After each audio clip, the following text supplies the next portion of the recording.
Patrick's out here showing us how to ride a gold wing on a hard packed gravel road. Is there a place I can get some knobbies for this thing? I'm pretty sure you can. Washboard? I think you should. Okay. Every motorcycle is an adventure motorcycle. All right, folks, we're out on another Riding the Thin Line adventure.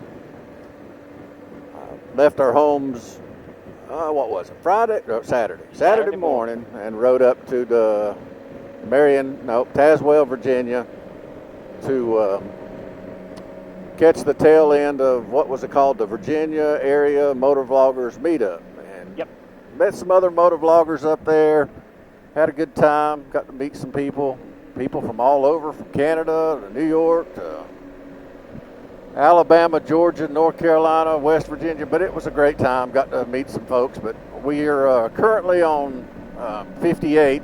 We caught this van, kind of a rainy, overcast looking day, but we caught this van and thought I would do a little vlog here. And we had a conversation as we were coming over the back of the Dragon, and we got to talking about, MotoRamblings is in front of me in that bright yellow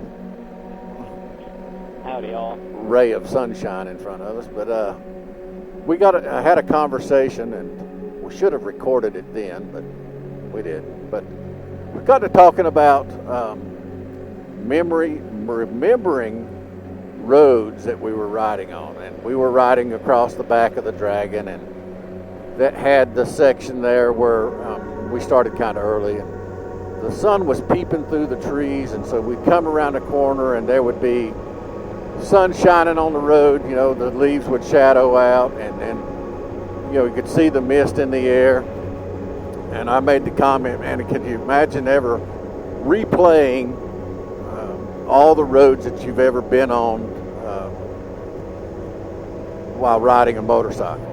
You could fast forward through some of the boring stuff, but some of the beautiful places, and on the back of the Dragon, there's several scenic overlooks and just incredible views of the Clinch Valley. Yep. And it's just an incredible views there. And kind of like right now, as the sun's peeping through the trees there, those specific memories of while you were riding. We're not talking about, the fun places that you go to, or if you're going to a town, or you're going to a destination, so to speak. Just the roads like Route 58, coming out of Virginia, going up to White Top Mountain. The things that we remember the most are going to, of course, be the destination, the highlight of the trip, so to say. But what we were talking about is that there are so many of these little things that we might not remember even in a month from now, like coming up around the corner and those sunbeams shining through the trees and just look like a spotlight through the mist in one spot. And it was just beautiful for the 2.5 seconds that we got to see it. And the camera's never going to be able to capture what your eye does.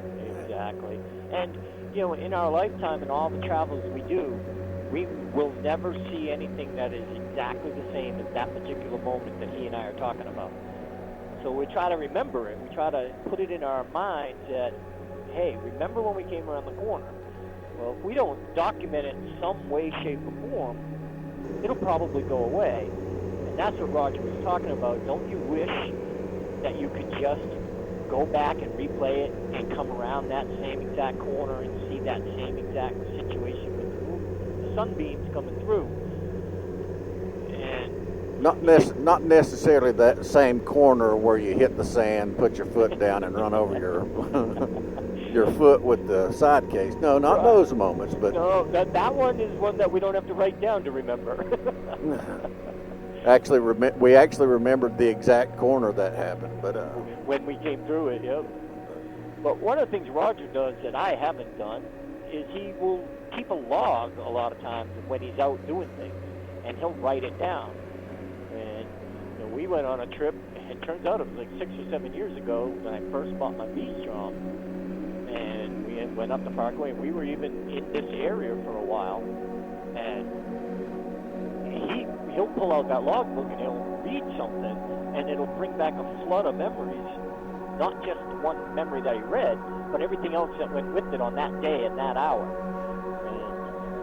And I think the whole point here is to let everybody know that keeping a logbook is actually going to be something that you will love to have years down the road. With the logbook, I don't write down. I just put down notes. Hot as crap that day. Sweaty. Or what I smelled. Whether it was a dairy farm that we passed, or most recently the fish farm that we passed, and the smell-o-vision. But is it possible to remember all of the things? No. Especially if you've ridden, lots and lots of miles. We even made mention of some of the people that we know that do ridiculous amounts of riding. Hello, sharp corner. I was wondering why that riding was dragged out just a little bit. Somebody was talking with their hands. But even we talked about some of the people that we know that are putting on these incredible amount of miles by motorcycles. The kudzu farmer's got these 600,000 and 700,000 mile awards from BMW for the documented miles that he's put on BMWs. Is it possible for him to remember feeling whenever you hit the corner just right, and then bang, there's that ray of sunshine or mist or fog or whatever? It could be just a scenic view, or come around a blind corner and there's a panoramic view in front of you. Is it possible to remember those after 600,000 miles? That's why I write stuff down, because I can't remember what I did yesterday. And again, I think the cool thing about it is I don't go back and look at the videos that I made documenting a trip. I've seen them, I lived it, I don't go back and watch them right now. Maybe someday I will, and I'll have memories come back. But when you and I talk, you'll bring up one memory, and then I'll be like, oh yeah, right after that this happened. And you'll say, oh yeah, just before that this happened. And all of a sudden, all those memories come back. Are we going to remember the details of every road that we've ever ridden together? Heck no. But we're going to remember the feeling. We're going to remember the laughing. And hopefully, we'll have these memories for a very long time. Well, last night there was a conversation when we were sitting around at the hotel. There was people talking about, all these beautiful places, and they even brought up someone, one of the local guys there. I didn't catch his name. I don't think he was a motovlogger, but he made the comment about he lives here, so he doesn't always necessarily pay attention to the natural beauty that he has right around him. And it's a beautiful area up there around Tazewell. And he was talking about how one of his friends, for vacation, he doesn't take off to the destinations. He goes 45 minutes away, and his family goes camping and fishing and boating, and yeah.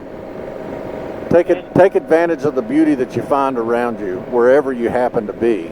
Yeah. I think you and I did a chat or a video or something not that long ago where you can have an adventure and not go far from home at all. Oi, oi, oi. Travel. ADV riding here. You can have an epic ride and never go 100 miles from home.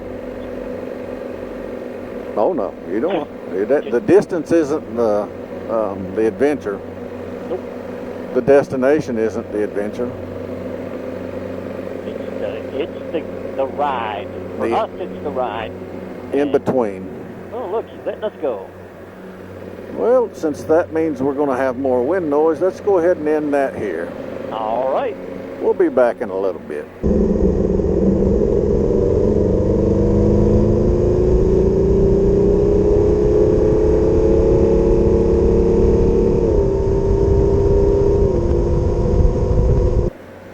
This is not 421, by the way.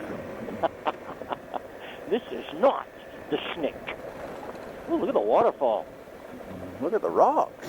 Look at the rocks on the other side. Look at the birds, the trees, the river. Look at the gravel road that the gigantic Goldwing is riding on. Nothing to it, right? Nothing to it.